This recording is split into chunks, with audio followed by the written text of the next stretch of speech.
ભગવાનના સ્વરૂપને છે જે સંતદાત્મકપણાને પામે છે તે સમાધિગંજ પામે છે. તેનો કોઈ બીજો પણ ઉપાય છે? તદ આત્મક, તદ એટલે ભગવાન, આત્મક એના ભાવને પામવું.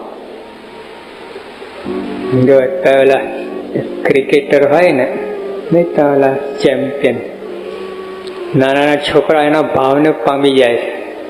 પછી આમ ફેરવતા બેટ એમ જ માને હું તો તેંડુલકર છું ને આ છું ને.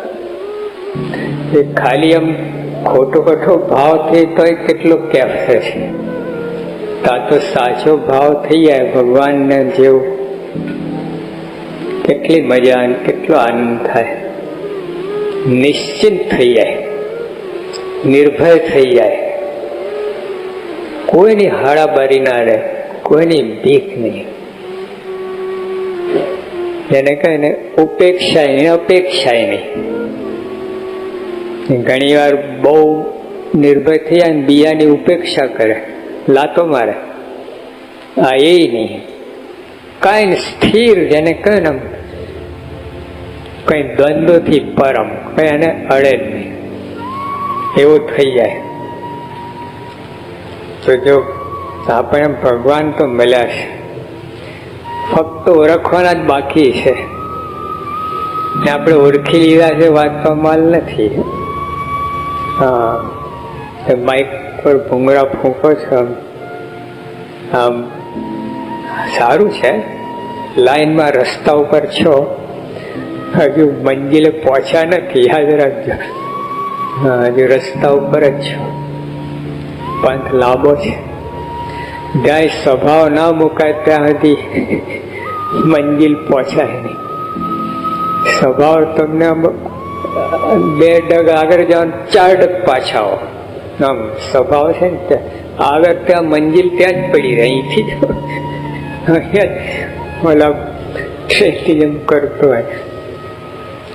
તો મહારાજે કહ્યું કે મંજિલે પાછા ઓળખાયની નિશાની શું?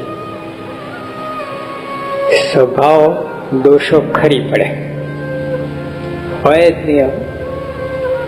એકે દોષ ઉભા ના, કામ, ક્રોધ, લોભ, જલા મવડા ટક ટક ટક પડે છે ને.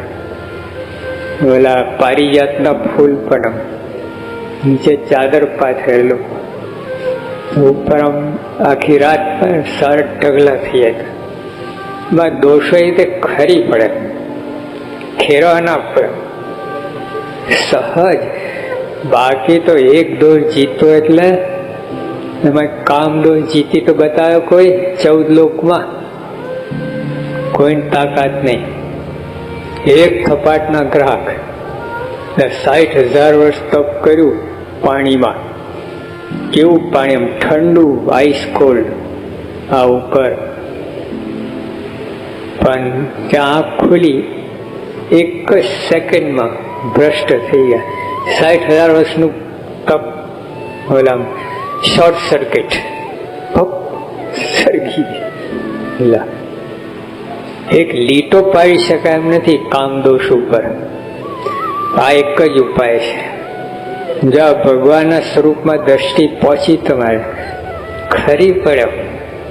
શું વાત કરો છો? ઊભું ના રહે, આમ નિષ્કામી થઈ જાય. અને આ જ બધાને બગાડે છે ને. ફ્રોઈડ છે ને, ફ્રોઈડ સાયકોલોજીસ્ટ થઈ ગયો. એને આ 2 દોષ ઉપર ભાર મૂક્યો, કામ અને માન. એને લીધે બધી દુનિયામાં જે ગોટાળા ને માનસિક જે બગાડા અથવા માનસિક જે તાણ ખેંચ થાય છે, આ 2 કારણે, માન અને કામ. આપણને સમજાય એવું નથી. એને કહ્યું અહીં તો વાત છે જ. આ 2ને લીધે એવા વિચિત્ર માનસિક સ્થિતિ થઈ જાય છે. એમાંથી ભાઈ કેટલાક ફાટા ફૂટે છે.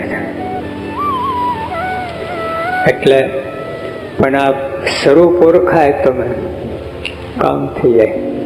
અસ્થિર ધીર, એકદમ આમ સ્ટડી. અંદર. હા, બહાર તો ગૌતમ બુદ્ધ છે ને જતા હતા, 2-4 પેલા દ્વેષી એમની પાછળ પડ્યા, તો ગૌતમ બુદ્ધ દોડ્યા, તો પાછળ આ લોકો દોડે, ઉભો રહે ઉભો રહે ઉભો રહે, પછી ઉભા રહ્યા. બોલા કેમ દોડતો હતો?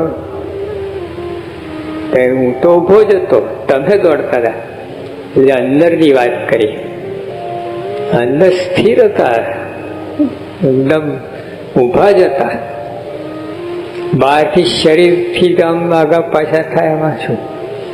અને કદાચ બહાર શરીરથી સ્થિર હોય પણ મન દોડતું હોય તો દોડા દોડ, જો બધા બેઠા છો મન દોડા દોડ કરતું હશે. જંકશન નહીં પણ કેટલા સ્ટેશન કરી આવે, ઔધા, કપડવંત, આણંદ, ફટ આવી જાય ખરો પાછો.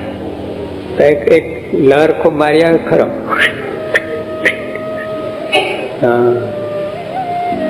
તો શું અહીંયા સ્થિર શું અર્થ? ગુણાતન સ્વામી ઓલા સાધુને કહ્યું, સાધુરામ શું ગોટાવાળો છે? ગુસ્સે થયા, ગોટાવાળો છું? આવું તૂત નાખો છો માથે? ત્યારે ભગરી ભેંસને માથે હાથ ફેરવતા હતા. સાહેબ તમે ક્યાંથી જાણી ગયા? હું તો તમને ખંડિયા રાજા છો, તમે તો ચક્રવર્તી રાજા છો. તો બોલતા નથી, બાકી બધું જાણે. સાંઈ બાપા હું બોલીને કરવાનું? આગળ સુધારવાના છે નહીં, બોલીને કરવાનું શું? કોક વખત બનાવી દે. હવે ધીરેનો વીછી છે ને, વીછી મધ્યકાલ, એને ઘણા વખતથી મનમાં બધો ઘોરાયા કરતું. એમાં સ્વામી એમની સામે જુએ નહીં, સાહેબ જસનાને બોલાવે નહીં, કાંઈ નહીં. એટલે અમને વધારે પેલું એ થયું, પાછા પડતા જાય. પછી એક વાર બોલો પગથિયા આગળ, પહેલા તો સ્વામી પગથિયા ઉતરતા ને જાતે, હાથ પહેલાની વાત છે.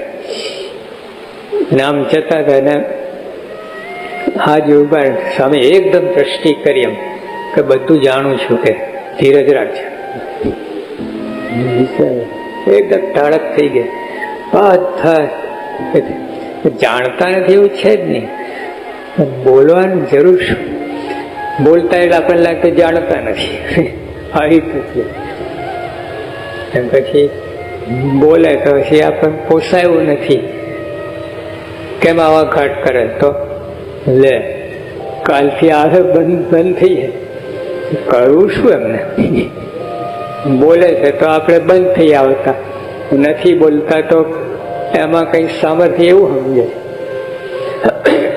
પણ ટૂંકમાં આ સ્વરૂપને ઓળખેના છૂટકો નથી. આપણી સાધના આટલી જ છે, એ કોઈ સાધના નથી. કે કામ દોષ ટાળવા માટે સાધના નહીં જીતાય. મહારાજ જેવામાં જ આવશે આગળ. હા, કામ કરવાથી જીતા સાવધાન થઈને વર્તતો હોય તો એના કામથી નહીં જીતાય. એને ઉડતો ખોવાય નરકમાં જશે, આવું લખ્યું છે. બોલો.